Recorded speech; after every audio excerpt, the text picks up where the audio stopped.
I'm recording this in the beginning of May 2026, specifically the 3rd of May. And for my personal experience, I feel called to share. So this might be relevant to you regardless of the time you're watching, timeless intention. But sometimes there are these days that feel so energetically exhaustive, draining, pressurizing in those ways that at least signal to me that it is time to level up. It's kind of like the experience of the suction the, that happens just before you squeeze into a tunnel and just after you exit it.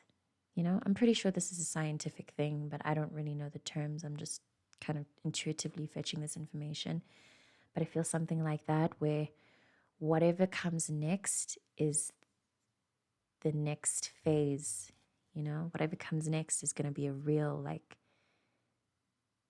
ascension, upgrade, move, transference, travel into another universe almost, where I'm feeling that whatever you experience after this is really going to be, it's going to be a very clear signal that you are a different person. You're living a different life. Times have changed. It may bring up a sort of sense of nostalgia for the past because this to me is also a feeling of realizing that whatever was will never be again for real, you know? Let's see what comes up.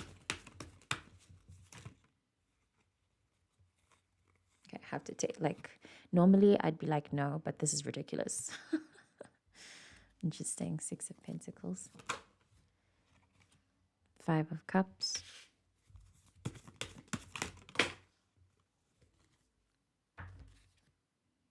Interesting.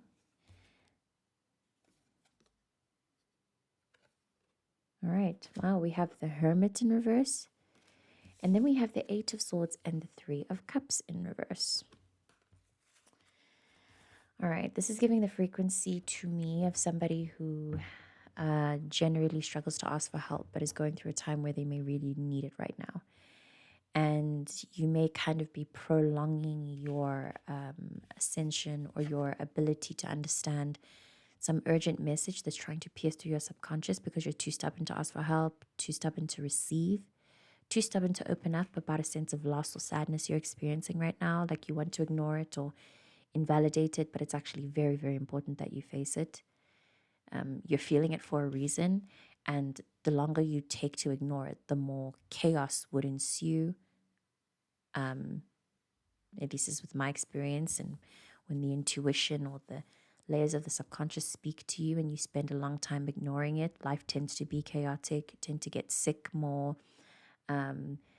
For me, I experience a loss of focus where I do a lot of things that don't make sense. Burning food to me is also a sense of a spiritual misalignment because it's a lack of focus or a lack of a lack of placed grounded intention and attention. All of this again is to be fixed with connection and community, but you seem to be resisting that somehow, or you feel like you're at a lack or deficit of it, like you don't have enough people in your life who can make you feel safe enough to be honest about this loss or grief that you may be experiencing. You just have to push past that. You have to look, you have to open up a little bit more and trust. This is a card of letting go. You have to let go of this idea that you are alone. Let go of the idea that it's you against the world, that you have to defend yourself from absolutely every fucking thing. Like, it has to get to a point where you start understanding that you are safe and that you're always looked after. There's always this for you. There's always going to be a sense of benevolence for you because of your connection to your soul, which is calling out to you right now, but you seem to be, I don't know. I wanted to say ignoring, and I did use the word resistance earlier, but now I'm feeling into a sense that maybe it's not much of, it doesn't really feel like it's entirely in your control. this feels like you may be bogged down by something that is a programming, like it's not yours, like somebody who projects from a painful place because of their childhood traumas, kind of thing.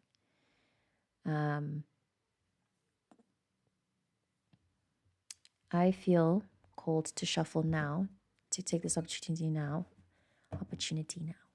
to shuffle from the intuitive tarot, because I think that might offer more. Usually I pull one card and read the interpretation.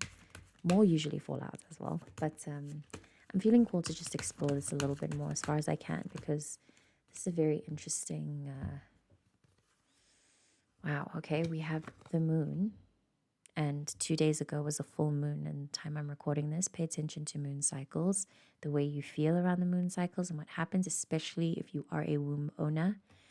We have the 9 of discs, and then we have the King of discs. Yeah, there's more to do with this. Wow, and you have the Page of Swords beneath both of the decks, which is pretty cool. Synchronistic. I love when this happens in my readings. Love it so much. Yeah. Something along the lines of analysis paralysis, anxiety, an overthinking, or a very destructive way of thinking that's really that needs to be faced and kind of tossed away, recycled, something like that. Something about that needs to be renewed entirely so you can be more grounded as a person, so you can feel more grounded in your day-to-day experience, so you can feel more alive and more present with yourself. Something is taking away your sense of presence. I'm loving the symbolism of a give and take that's happening across the decks with the pictures that are happening, where there's a taking and a giving. So yeah, I would really recommend learning how to rely on people. Really, it really seems like that's a huge problem with the King of Dis. It may be because, and I totally understand this, you just like taking care of people and you hate it when other people have to take care of you because you're supposed to be the one that takes care of other people.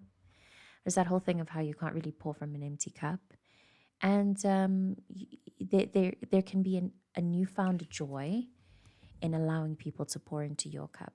I feel like there is a darkness, a shadow, or whatever to that experience that you could open up more to, that will really change. It will change your perspective on community, connection, and the purpose of all of that, so that you can feel safer in the world, because you deserve it, you know? I'm going to stop there. Maybe tap into the moon, because that feels operative for how this energy is going to show itself through in your life. And of course, for any gentle reminder, but also a little bit aggressive, because it's very important that you only take in content that resonates with you. Please only watch this if it resonates. If it does not resonate or has not resonated thus far, stop watching. We have break out of the dark forces of the collective unconscious, using the unconscious to transform old terrors into creative work, ability to loosen psychic control, enabling a connection with enchantment and the realms of the fantastic, which, by the way, are all present within you and would need, again, a presence with yourself, your body, your emotions, and your thought processes in order to change them and understand more about how fantastic the world within you is. I hope that journey is fruitful for you. I really hope you go about discovering more about yourself and your layers, because you are a lot more interesting and held. And I feel called to say easy to understand than you think. There's definitely someone out there who gets you. Let it be you first. Thank you for watching. I'll catch you in the next reading.